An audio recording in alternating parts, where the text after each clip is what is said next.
Hello and welcome to today's episode where we will address the construction shifters. And I can see here Matt loading on the background. Now we will explain why. Today we will explore the experiences of Matt and myself and how we have transitioned from our original careers in construction into the field of computer science. We will highlight some of the challenges and opportunities we face during this shift and the transferability of the skills and knowledge from construction to tech and vice versa, and provide advice to those considering a similar career change and hopefully encourage you to do so. We'll see if the challenges didn't take them aback too much. So, hi, Matt. I would like you to introduce a little to everybody listening to us today. A little bit about your background, who you are, and the name of your company. Just for adding to my joke. Yeah, thanks, Elia. Hi, I'm Matt. Matt Osment. I have a construction consulting company called Shift. Funnily enough, which ties in nicely to the title of this podcast. It's interesting because I'll be talking about transitioning out of construction to a more tech-focused career, but also I shifted from a previous career into construction in the first instance. So I've done it a couple of times now. You're a professional shifter then. Yeah. I've just got itchy feet, I think. I have a background in design engineering, designing products, working with manufacturing engineers in factories. I think that has informed a lot of the stuff we might end up talking about today. It's a slightly different perspective than what we're used to in construction. I think iteration in manufacturing obviously comes so much quicker than in construction. From there, I started to work on a few projects in commercial departments in construction because I come from a family of quantity surveyors, unfortunately. So I moved into that field. Do you know the pains? Yeah. Lots of discussions about contracts over dinner started to lead me to believe that some of the skills are transferable. And then from there, I've moved over into a more BIM-oriented role, looking at how BIM ties into cost and programs. That was probably 7 or 8 years ago, so a while before. And looking back now, I cringe on that bit a little bit because some of the stuff that I thought was possible, really, now I know better and is a lot more complicated than I thought it was at the time. And then through various things, working on various major projects, I worked at a construction tech company called 3D Repo as head of product there, basically in charge of the direction of the product. So talking to clients, understanding their needs, and then talking to developers and helping to create a roadmap for a product. And then after that whole process, sorry, it's quite a lengthy introduction, I started Shift last year to try and help, because what I found was when I was working at 3D Repo is that you need equal parts process and technology, and trying to buy just one of those doesn't work, and trying to find people that have the skills that cross both of those is tricky. And so I thought that since I've got both of those skills, I should offer those skills out, and that's what I do now. I consult with people. I deliver training, and I do a lot of data work. I have a training course on data literacy in construction and things like that. I initially dropped the joke of, we should call these the construction shifters, obviously referring to the name of your company. And after that, you explained me why you gave the name to your company. And I found it very interesting and even more fitting to my joke and the title of this episode. So why did you call your company Shift? There was, and I thought about it for a while, it was trying to put a kind of verb behind movement in the industry. And I read a book called The Nudge Unit a little bit before I set up the company, which is about just slowly pushing, exerting pressure, just shifting slowly behaviors, processes, targeting bottlenecks. And then that's how you change a business and an industry. It's not through high level strategic programs. It's through just, the compound effects of continuous improvement and shifting. Yeah. Well, unlike you, I haven't shifted so many times in my career. But I've shifted a little. I want to think so. I studied architectural technician back in Spain and building engineering. And then I decided to move to Denmark to study civil engineering. Not because I was interested or driven by changing my career as such, but because, practicalities, it was easier to get a residence permit by studying here rather than just moving for work. I tried to move forward. I didn't find a job on time, so it was time to move and study. And I think I'm very glad of that obstacle at the time. To have to go back to studies when I had already been working, because that opened to me the window to a different approach towards construction. Here in the Nordics, they were much more digitalized in their processes and their education as well, which of course is a reflection overall society and all the industries. I didn't have a computer during all my studies, all my university studies in Spain, so everything was handwritten and done with a ruler and a pen, as it is in so many other countries in Europe. I'm aware of it. So by starting to study that in Denmark, I discovered some of the design software for 3D and construction. And so when I started working, I started working with ROS back in the day. So 10 years ago, we are talking more than a decade ago, in some of the projects. They were all working with 3D models, but we were not getting what we needed. And thanks to that skill I acquired to manipulate the design software, I was aware that the information was there. It was a problem of the output we were getting. Whoever was producing the output didn't know what we needed, therefore they were filtering and segregating that, and we were only seeing a portion of everything that was available in the design. So I started digging and getting my hands on to the design software and tried to produce the output as we needed. Some parts they were not available, of course, and so we needed to start and engage discussions with the design team to generate that, to change slightly their process and change slightly their design practices to create the information we need. For example, splitting slabs. They were modeling slabs from a design perspective. There's not much difference. It's concrete. They're going to describe the same. However, from a price perspective, there was much difference if they are having different reinforcement ratios, if it is a ramp, so it's a sloped rather than horizontal. And then we started to add more information to their design in order to be utilized by us, quantity surveyors, on the output. And I think that was part of the origin of one of our ethos in Cosmos when we refer to collaborative collaborative processes where the quantity surveyor is actively contributing to the information common data environment together with the designers, trying to draft the design as to provide the designers with the information they require in terms of what is our requirements on the output. So that was very, very interesting. And then from there, of course, you face many more technological challenges where you need to upgrade your technical skills in order to learn a little programming here and there. So the design software sometimes doesn't fit the needs we have to reshape the information. One of the misconceptions, I suppose, at that time was that you could cost in the 3D models. However, the 3D models don't contain all the information in projects.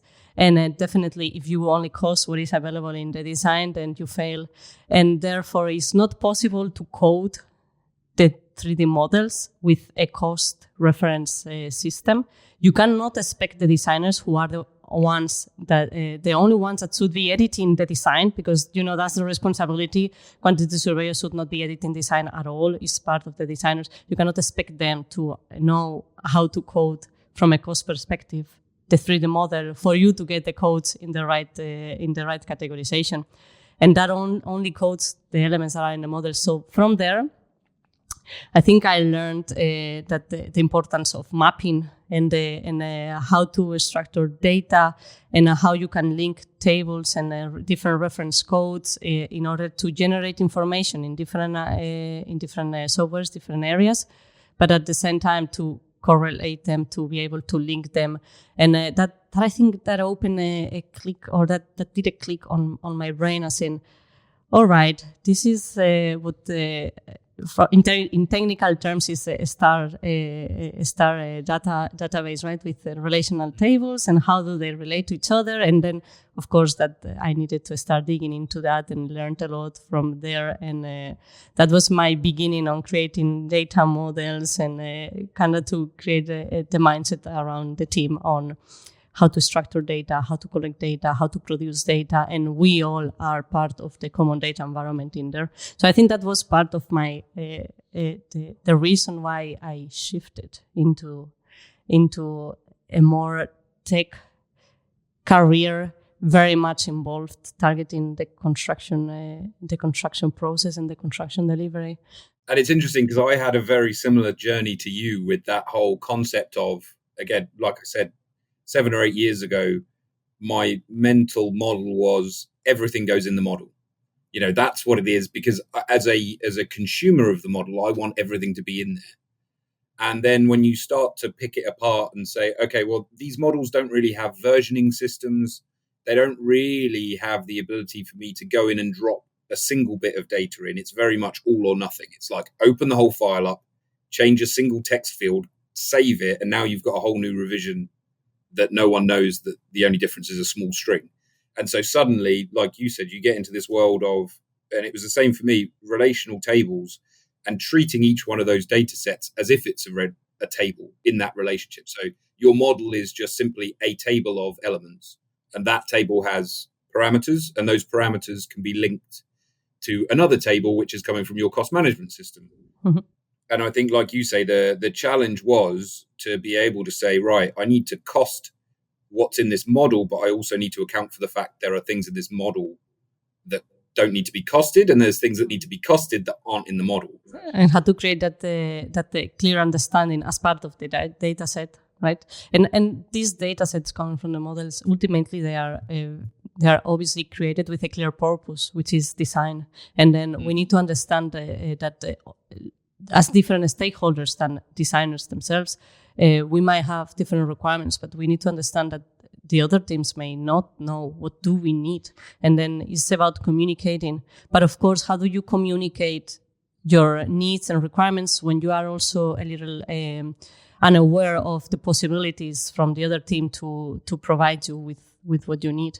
And I think that's it's not about utilizing design software. It's maybe utilizing a specific software that is meant to fit a specific requirements, a specific needs. So we have very specialized design software, and then we will have very specialized quantity surveying or like estimating software.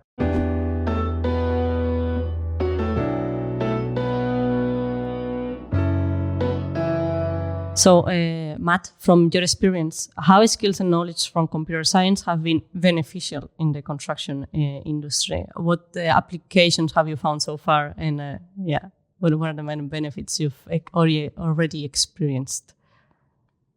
I think one of the interesting things is that we as an industry have very unique workflows that need very unique systems and processes to satisfy. There are some similarities. I remember seeing on one of Ross's podcasts actually before that, logistics is, it's a challenge in construction, but it's also a challenge in events management. And there are some synergies between those two.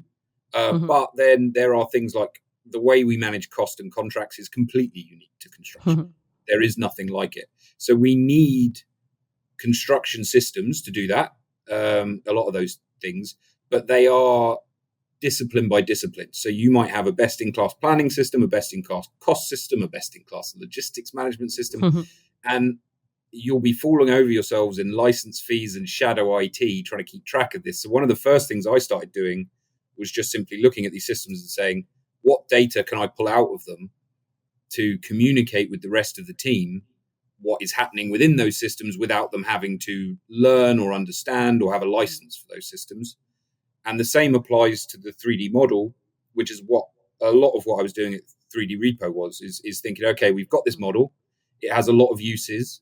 What additional uses are there for it? So whether that is just communicating health and safety issues on site, or doing a virtual induction through the model for people that come on site, or very high level 4D sequences for people just to understand, what phase we're in and what phase we're going to next. And all of those things require you to look at these data sets at a data level, try to figure out how you can link them together without creating more work than you're kind of solving. And I think it was just kind of a slow growth from there. I think it's one of those things that this is what I think about a lot of the skills in construction to do with digital processes. I don't think you learn them in one go. I don't think you could go away and do a course for 6 months and come back and say, I know how to do this now. You need to, have some exposure to what a database is, what good data looks like, what clean data practices are. And you need to see it fail, and you need to see what happened and why it failed. And then you need to make sure you don't do that again next time. So resilience to be one of those skills, perseverance. No. And it's an unfortunate thing, but we as humans just learn better when we fail. And it's one of the best ways to learn. Yeah, but I think that for me, you mentioned logistics and other industries. And I think that we do things in very unique ways, not necessarily the right, more efficient, optimal way to do it, just traditional way and conventional ways, right? And most of the processes we have are not that unique. They may be slightly different. We might make them extra harder, but there's a lot of technology out there from other industries. I think the main challenge at the moment is the lack of these profiles that understand the technology that is being used in other industries to be able to bring it and adjust it or implement it. Some doesn't even need to be adjusted. It just needs to be implemented there. And when I start to create those connections, we are professional experts in construction, so we are very aware of what works, what doesn't, what is a pain, what is a struggle, and what could be improved. So we have plenty of challenges identified. I feel a little bit like my child when I look at those and everything is new and everything is opportunities, everything is a discovery, so exciting. That's the main driven. Like everything is a huge motivation of, I know we have this problem and I know how to solve it very easily. I think that it's not about changing all the industry by creating more software. I think the issue is not to solve and try to digitize the entire thing just by creating the tool. I think it's more about targeting very small steps in all our processes that can just be improved and where the solution is tangible straight away, and it's so obvious once you are have the knowledge and the understanding of how these little stones in the path have been overcome in other industries, and you just start bringing them as solutions to the team, and it's so rewarding, really, because the team lifestyle is radically and drastically improved straight away. Yeah, they need to see and feel success, and then know that they want that feeling again, and then strive to be successful again, and then and it's valuable straight away. So once you vote their confidence or their love, right, then you can go and scale up into greater improvements and more drastic targets in the process that may require their collaboration. Yeah, and I subscribe to a concept called the theory of constraints, which I read about a couple of years ago, and it's really interesting in terms of just, you look at your process, you look at what you're doing, and you just identify a single bottleneck, and you just throw all of your resources towards fixing that one bottleneck, or all within reason. And then once you fix that bottleneck, you'll find another bottleneck, and then you go after that one, and you do it one by one, because at a strategic level, you don't know what your second, third, or fourth bottleneck is going to be until you've unlocked the first one. So there's no sense in trying to plan for it because you literally don't know what it's going to be. And that was something that I learned. I was really lucky to have the experiences I had when I worked at 3D Repo. I came in to a team that had already been running for 4 years, very, very high quality software engineers. And they had this process, which I'd never seen in construction, which was simply, you've got your roadmap, you've got all the tasks that need to be done, but the developers only see one at a time. Well, they see more than one at a time, but they are focused on one at a time. And they just put all their effort into closing out that one problem, whether it's a new feature, whether it's a bug. And they do that to the best of their abilities, and then they move on to the next one. Whereas I think in construction, we have a tendency to kind of try and solve every problem at once and not solve any problem. And put pressure on the people solving them. So, then just no pressure at all. No. So in this case, that could be actually some of the knowledge transfer that can be transferred between industries, right? Which is the process, agile processes, or the way of functioning with, having a record of all your bugs or all your next tasks to be overcome, which is very much from the IT industry, the computer side, IT really, where they track all the bugs and all the records, and then they just distribute the responsibility and start going and, you do this, you do that, we have this response time, etc. That's actually something that it could be beneficial for the construction industry to organize our processes a little more, right? And put a little also the right responsibles to solve the issues that are tracked. And it's funny because we focus a lot on trying to apply that logic to the act of construction.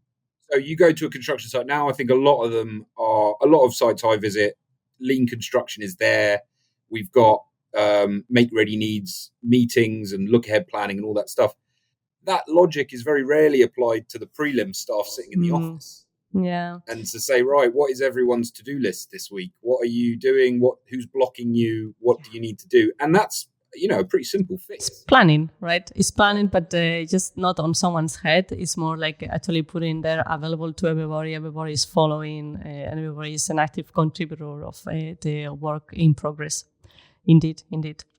You mentioned the bottlenecks, and it feels like it's one problem after the other. So you really need to be into working hard. Don't get me wrong. I think that the shifting careers is for those that like working, or at least are not afraid of it. Because it really requires a lot of work, right? It requires going out of your comfort zone. The career, the profession you've been working for years, and suddenly you start shifting into something totally new that requires learning, requires trial and error, requires sometimes to run alone, with your only companion being Google and Google search or the like. Sometimes you don't have teammates to actually go and reach out for help to support you. But it is also the land of opportunities. The fact that you are the only or one of the very few team members that have that skill set and that can actually support. Well, in this case, I work in a team, or my colleagues, we are growing and we are more with this type of skill sets because we really believe in it. So we are not alone anymore. But there might be many, many out there that are the only one in the team having this skill set and being the only ones applying these practices. In your case, you just went rogue, and you are actually supplying the teams that don't have any of these roles in their team, or that have that person in the team that is alone, running alone, and that might need someone to have some support on their skill sets, which is a huge work to really learn everything from scratch and be the only one. And I've seen it when I do my training sessions. You can see it in the room. I can do training to 5 or 6 people typically, and you will immediately see the 1 or 2 people that have really, it's their wheelhouse and they're 100% in on it. And you think, okay, if this person just got more attention or had more opportunity to continue this kind of like light bulb moment, they would achieve quite a lot. And I think what's interesting to follow on from what you were saying is I was introduced to a concept called skill stacking from a guy, James Vorm, 4D. He's been really helpful to me in trying to piece together what I'm trying to do as a consultancy. And the idea is that you have your core skills and you stack them on top of each other until there are very few people that have that set of skills. So I understand construction. Okay, that's a lot of people. That's like 6 million people in this country. Okay, now I understand computers. Okay, so those two together, that's maybe 500,000 people. Okay, I understand software engineering. Okay, that's 5,000 people. And you just keep stacking these up until you get as close to one as possible.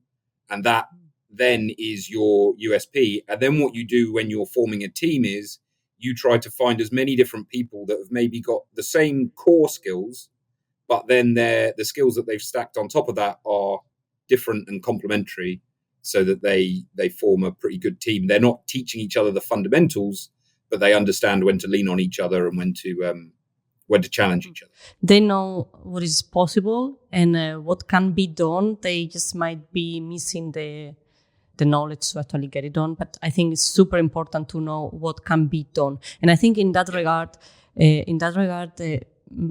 those with an original background in IT or computer science or tech won't be supporting construction industry as good as those that have worked in construction already. Those that they started in construction, they have been exposed. They've been through all these challenges. They feel them in their skin, but they were curious about tech as well.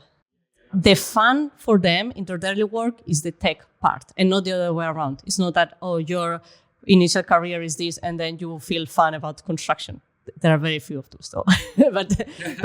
but those companies that try to it's not about creating software. It's not about putting a lot of IT people in the team. If you are lacking that person that knows construction, that is very aware of the processes, the limitations, the why we have not evolved into the digital era yet, because there's a reason why. It's not that the companies don't want to make more profit or they don't want to be more efficient or they don't want to do things better. It's because there are challenges that they have, are limiting that from happening. So those people that are aware of that and at the same time feel fun and joy on applying tech into construction, I think those are the ones that are really valuable and that can bring can really make the change in our current practices and the way we foresee the construction as it is. Yeah, because I think that the challenges, it's a bit like what you were saying before. The challenges aren't necessarily unique, but they present themselves as unique. Like if you boil it down to first principles, the challenges are similar, but you have to get past that first construction layer to figure out what those first principles are, what the core components of the problem are. And if you don't have that construction know-how, it's really hard to get through that first level, even just understanding acronyms and just, it's one thing to understand a building that's finished. It's another thing to be on site looking at a building going together and understand, what the hoist does, what the tower cranes do, why you need, holding areas, why you've got logistics problems, what people do when they turn up to site, what people do when they've turned up to site and they don't have any work to do. Like all these things that just become like entrenched in your way of thinking. Right? The process of how to get there. And is this people that they feel fun and joy? I think you and me do, and that's why we are so excited and happy about having this conversation together. But is them who know the what is possible, so that they can actually find and research and get trained and learn about how to apply that in construction. So it's not about knowing everything, knowing how to do everything. It's about knowing what is possible and have that mindset that thought active at all times while you are working in your regular construction processes. So it's like, this is a problem. but I also know this is possible. So I'm going to put this on my to-do list so I can target it, so I can I can learn a little more about this, so I can actually implement it and apply it to my process.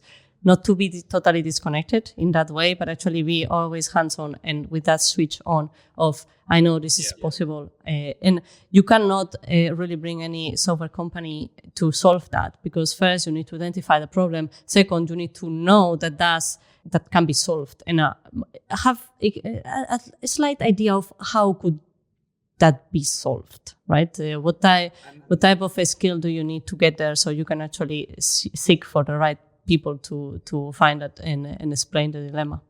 And that's the really beautiful opportunity that people that are currently in construction have as well, is that if I was to take someone that understood technology and tell them, right, go use the internet and learn as much as you can about construction, or I took someone that understood construction and I said, right, go on the internet and find as much as you can out about technology, there's a lot more on the internet about technology than there is about construction. There's a reason we have AI large language models which can write software code and debug technical problems, but they don't know anything about construction. The data is available for one, but it's not available for the other. And I think that's why there's a lot of potential for those that are ready to jump into when the time comes. In that regard, there's no data for construction. Therefore, that's one of the big limitations we are going to have in very short time. Indeed. I mean, if you go on Udemy and type Python in, you'll find tens of thousands of courses about learning Python. If you go in and type in NEC contracts, you maybe one course on it, and it probably costs you an arm and a leg. There's nothing on YouTube. There's no forums. And so that's why I think that's where the opportunity is, because it's so hard to attain that knowledge that once you've got it, you can then exploit it by adding this other skill in.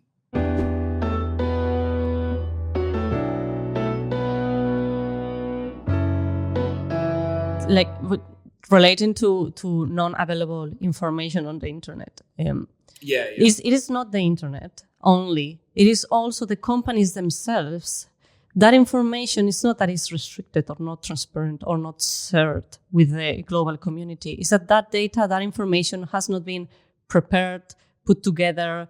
You may have collected the data, but not in the information form, as in that data is missing context, that data is missing all the very relevant pieces that make that data good quality and not bad quality. So I think that's going to be one of the limitations in the very near future for actually being able to apply other industries' tools.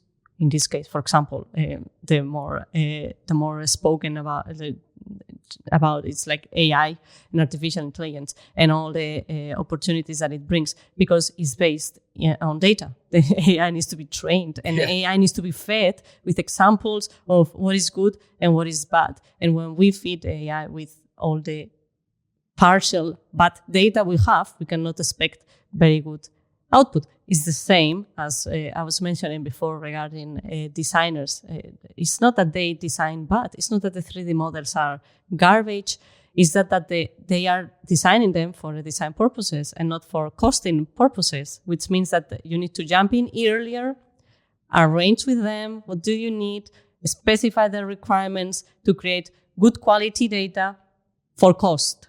It might be very good quality data for design. It's just not for a different purpose, which is cost. So it's going to be the same when we have all these data sets that are partial, that are disjoint, that are missing context. We have data that might have been very good for the delivery at a time, but we are missing the entire concept of preparing data, structuring data, and creating quality data sets that can be used for a different purpose than just delivering a PDF report and that, but other purposes that are more modern or more technologically oriented, which might be data visualization, it might be analysis, it might be prognosis, it might be predictions, learning from your mistakes by analyzing the data, implementing artificial intelligence into all these data sets to actually get something from it. The data is not available. For some of these tasks, I suppose you could have someone with a computer science background to clean all this data, but you will still, they cannot have the critical knowledge to understand if it's good or bad. You need someone with a construction background to actually say, yeah, but you are missing the procurement strategy variable. So this should have been 10% less because it's not including for your risk or, all the different elements that shape the data we have. And I think that will apply to cost. Obviously, the part that I've been working with more. But what about sustainability?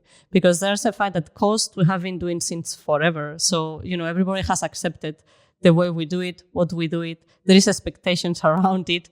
It could be improved, yes. But sustainability is a field that is not traditional or conventional. It's something new, and therefore it's gonna be shaped with a modern mindset. There's not gonna be the same poor expectations than we have around cost. It will be much more demanding. It's moving fast, and that's going to require support from tools. But if we keep working with data in the same way we do with cost, and in this case carbon, which is the same concept because it's the same basis data, we're going to have a real challenge. We really need people in teams that understand these concepts and these mindsets in order to put a solution as soon as possible and don't let it run too fast. What do you think, Matt?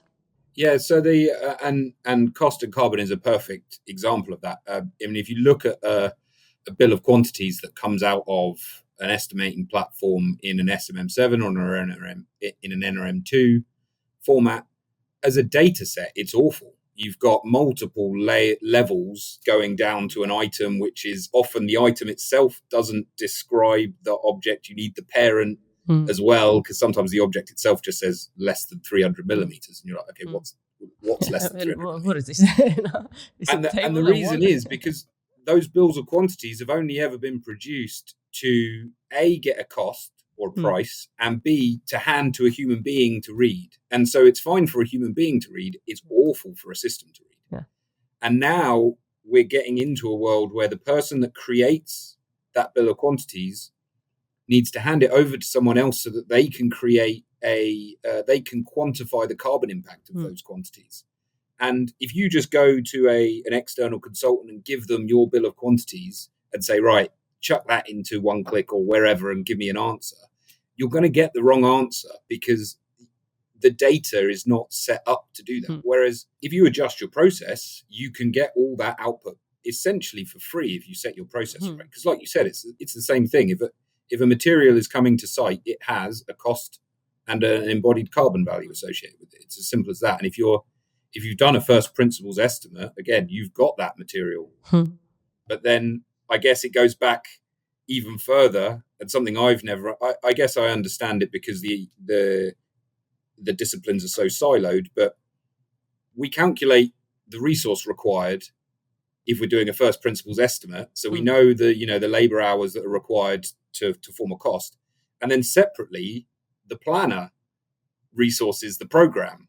And those resources are never checked that they're the same. And we never, look at them, and we don't inform the other from it. And so that makes me worry a little bit that if we never did it with planning, what makes me think we're going to be able to do it with sustainability. But I think, like you say, the need is there. We've got to do this. And embodied carbon is something that it's not like money. We can't just check the bank account and see how much we used.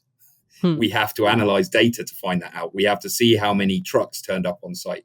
We have to see how much steel was on those trucks. We have to count how much waste leaves the site. We have to know how many people are on site. All these data points to get the right answer. And so it's a really interesting challenge, I think. The issue becomes even more challenging when, as you say, you start adding different people to the process that also belong to different departments or different specialties, different disciplines. They may be naming the same thing in different ways.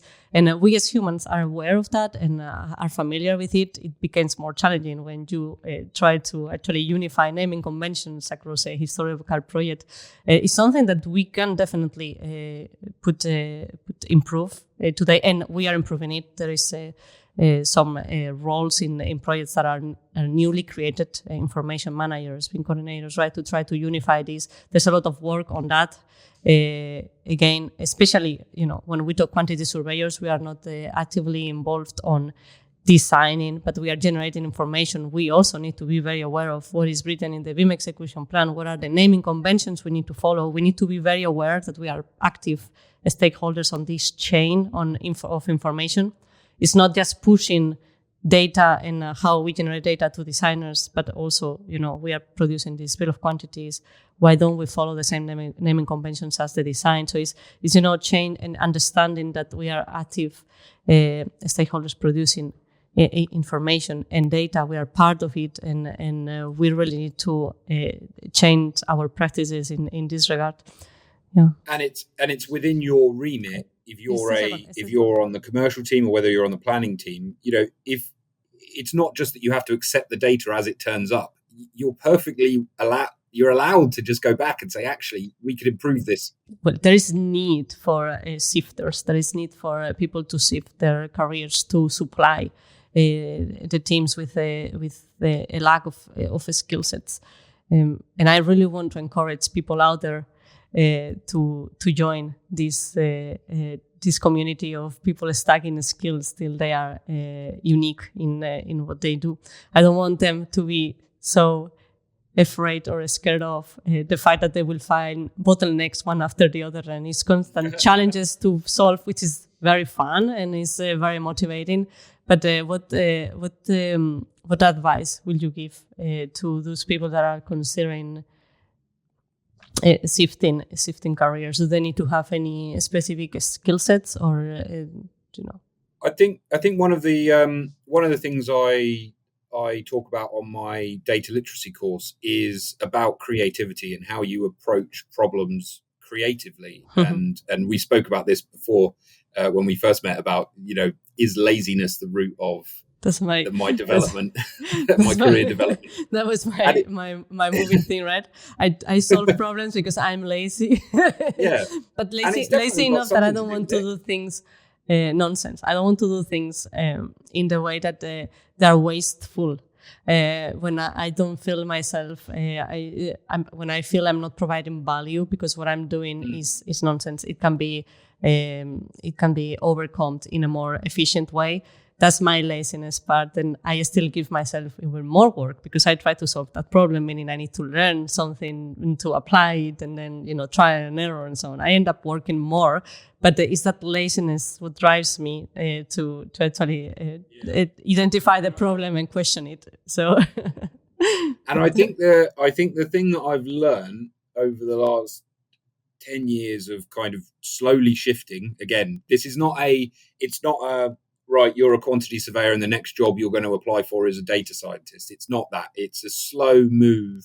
And you might stay as a quantity surveyor, but just be a very specialized, skilled and effective quantity surveyor. And my approach has definitely changed. And I think that to start with, I was getting caught up in what it was to innovate and just innovate for the sake of innovate, play around with things for the sake of playing around with things. And it wasn't until I really started to focus on, right, what is the goal of the business I'm working for? Typically that goal is to make money. How do they go about doing that? And how can I use my skills and practice new skills in pursuit of that goal? So that I'm not just someone that's calling in people to meetings to show off a fancy dashboard that no one's ever going to look at. I'm actually thinking, right, what are we missing on this job that I could help with that would add value? And then as soon as you start doing that, it's a bit like what you mentioned before, you get that feedback from people. People start lighting up when you come into a room because they're like, oh, they're here to solve a problem for me. That's fantastic. And that all that confidence just starts to build up. And that's what happens. The more confident you get, the more you're going to look for new answers to new questions. And I think, just tinkering. If you have an idea, go out, play around with it. AI at the moment, I mean, I wouldn't have the business I have without AI, because there are elements of scripting and of software development that I would have tried 2 years ago and just got stuck on and just ended up abandoning ideas because I just got stuck. And now with AI, it's so much easier to unblock problems that I'm having. That if I attempt to do something, I can really pick at it until I make a success of it. And so that, I think, is a huge opportunity. Let's say you're looking at Procore is a great example, or any other system that you've got your data in a system and you think, I'd really love to get that out and put it somewhere else. How can I do that? And that's great, because AIs will be able to help you with that. There's documentation online that will be able to help you with that. Use the other thing I will say as well, the best data management system in construction is already built into Excel. It's called Power Query. You should use it. It is the first step for any commercial or QS that I know to get onto this data journey, is to use Power Query and start to understand that process of moving data from one place to another place and maximize the efficiency. I love that Power, like all Power users, but Power Query not for Power BI, Power Query for Excel. And I say why. Because for Power BI, your data sources are normally already structured. You need to struggle creating data models in Excel, working with unstructured data, because that will be the first realization of to realize how bad we are at working with that part there. Yeah, and as soon as you start doing that, as soon as you say, right, what happens if I take these 100 different timesheets and try to bring them into a condensed document? You go, right, okay, actually, if I recorded those timesheets differently, this would have been easier. So then you change your template, and just slowly everything gets easier and easier as you go on that journey. Reduce steps, make it more efficient, processing the data, cleaning the data, etc. And I like that you said the AI is here, and it's really a very accessible tool. Everybody is using it for their daily life tasks, so it's very accessible for all those that want. I've personally agree with you in regards to coding. I get very frustrated. It's a part that I don't particularly like, but I've learned it because it was the only way and the only method to solve some of the challenges I needed to work with. So I have the basis to that, and I think that's still necessary. So AI is not going to create a code for you. You still need to understand, is a good code, is not, you are not, the code script is not really doing what I want. I need to change the prompt to guide AI to better generate a code for what I actually want, because what it understood from me. So you need to kind of have still that criteria to validate if AI is understanding what you want, reading the code and saying, no, you didn't get it. I need to tell you, and please incorporate this, and please add this at the end, etc., right? But it's a great tool. I don't think I'm going to code ever in my life. One of the recent examples, and because I would like to we are talking very theoretical and very, very broad. I would like to say one example that I believe a lot of people out there will identify with. Bill of quantities done in Excel. We don't normally do, but sometimes we get those ones. They have formulas, and the amount of time that one can spend fixing formulas and checking if the formulas are correct, and are reading all the subcategories under up to 5 levels of hierarchy, right? Well, there is a very basic VBA script called a macro in Excel, and guess how I generated it? Just asking AI and getting the right prompt for it in order to reshape the script. The initial script was not good, and then you just keep asking it to add what you want, and then you just get a script macro. And then in the same time that I will have taken me, I don't know, to check one of the Excel sheets, I created the script, and then I just implemented it in all the different pages, and then done. So, and more importantly, which I believe should be one of the main drives for everybody trying to shift careers. I think that being part of the team with this skill set improves everybody's life quality. How a burden it is to come to work and know in the morning that you need to sit in front of this Excel file to fix formulas. And it's not a junior task. I've seen seniors also working with fixing formulas in the Excel file they are working with, and that's tedious, it's annoying, it's wasteful. You don't want people spending hours fixing formulas in Excel. how important it is to have people around that can complement with this skill set and really provide these very basic tools that remove slowly all these stones in the path. In the path in our daily works, all these very annoying tasks that are, not something we want to work with, and that we much more happy without them. I think that's one of the main benefits and one of the encouraging messages I would like to send out there to everybody curious about tech, that like tech, and that wants to to upgrade their skill set. If don't do it for the money you are saving your business, do it for making your work colleagues happier around you when you fix these type of problems for them that they wouldn't have been able to overcome otherwise. So I think that will be my message, Matt. But thank you very much. No, thank you very much for having me on. We need more people like you in the industry that can help companies and teams to get more efficient and get more digital in many different aspects. Thank you, Matt. Lovely. Thank you for having me on, Elia.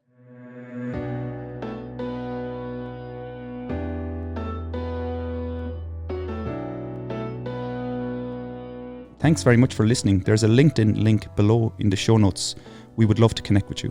We hope you enjoyed it and have you with us in the next one. Thank you very much.